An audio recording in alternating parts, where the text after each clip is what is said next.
Amatia Dewi, NIM 2287203036. Saya dari Fakultas Ilmu Pendidikan, Program Studi Pendidikan Ekonomi Universitas Nurul Huda. Di sini saya akan membawa materi tentang pengertian kewajiban jangka panjang. Kewajiban jangka panjang adalah kewajiban yang pelunasannya dilakukan dalam waktu lebih dari 1 tahun atau lebih dari 1 siklus proses perusahaan. Jadi maksudnya pelunasan hutang atau pinjaman itu harus lebih dari 1 tahun. Jika pelunasannya kurang dari 1 tahun, maka tidak disebut dalam kewajiban jangka panjang. Selain itu, kewajiban jangka panjang dapat melalui sumber-sumber yang bukan dari kelompok aktiva lancar. Maksudnya di mana saat melunasi hutang dapat dari sumber-sumber tapi bukan dari aktiva lancar, melainkan dari luar aktiva lancar.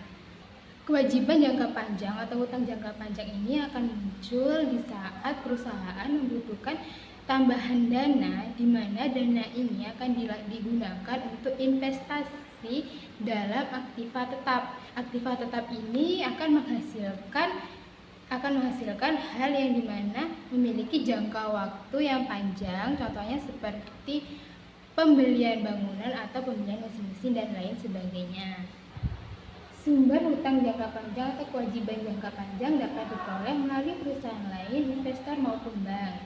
Lalu selanjutnya yaitu materi tentang resiko kewajiban jangka panjang, di mana resiko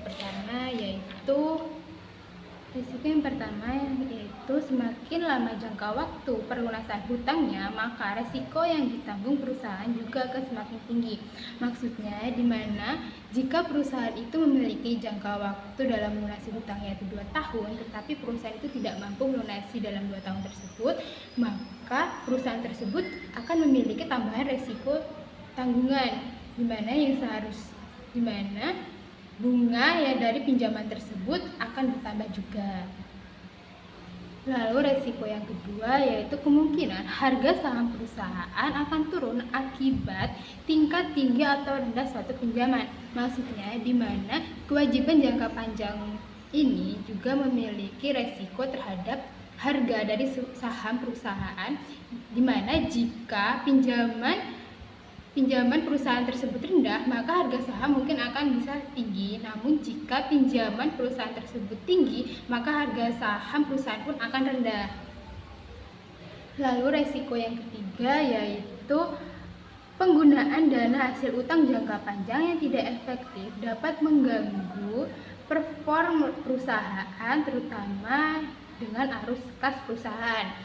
Dimana jika perusahaan memiliki hutang dan saat perusahaan memiliki keuntungan, di mana keuntungan itu harusnya sepenuhnya memiliki perusahaan, namun hutang itu harus dibagi atau dipotong untuk melunasi hutang yang dipinjam oleh perusahaan tersebut. Tadi ada resiko, maka harus ada solusi dalam mengelola utang kewajiban jangka panjang. Yang pertama yaitu membuat rencana yang matang sebelum berhutang. Jadi perusahaan jika ingin meminjam satu pinjaman, maka harus dilihat dulu apakah perusahaan tersebut mampu atau tidak untuk mengembalikan hutang tersebut. Jikalau mampu, mungkin bisa dilanjutkan, namun jika tidak, maka sebaiknya tidak perlu berhutang. Lalu solusi yang kedua yaitu membayar tepat waktu. Jika perusahaan memiliki hutang, sebaiknya dibayar tepat waktu sesuai dengan kesepakatan dari dua pihak, dari si peminjam dan dari si yang meminjam. Jika tidak membayar tepat waktu, takutnya akan membuat resiko seperti resiko yang pertama tadi, yaitu akan membuat resiko tanggungan sebuah perusahaan akan semakin besar. Lalu solusi yang ketiga yaitu hindari membayar hutang dengan hutang lain. Jika sebuah perusahaan ingin membayar hutang, sebaiknya jangan membayar hutang terutama dari bank untuk membayar hutang dari perusahaan lain, karena itu akan membebani perusahaan tersebut, bukannya akan mengurangi masalah namun akan menambah suatu masalah. Materi selanjutnya yaitu jenis-jenis kewajiban jangka panjang. Jenis-jenis kewajiban jangka panjang itu sebenarnya ada banyak. Namun di sini saya hanya akan membawakan 2 jenis kewajiban jangka panjang saja, yaitu yang pertama hutang hipotek dan hutang obligasi.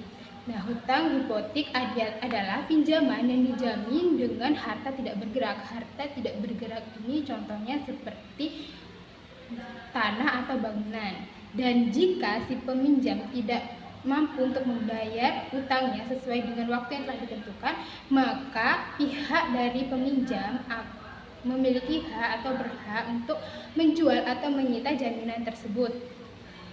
Lalu jenis yang kedua yaitu hutang obligasi, yaitu hutang yang timbul karena adanya dana yang didapatkan dari terbitnya surat-surat obligasi. Jadi hutang obligasi ini akan muncul jika seseorang mendapatkan dana dari terbitnya surat-surat obligasi. Dan untuk memegang dari obligasi, untuk orang yang membeli obligasi akan disebut sebagai pemegang obligasi. Baiklah, tadi materi yang dapat saya sampaikan. Jika ada kekurangan, saya mohon maaf. Saya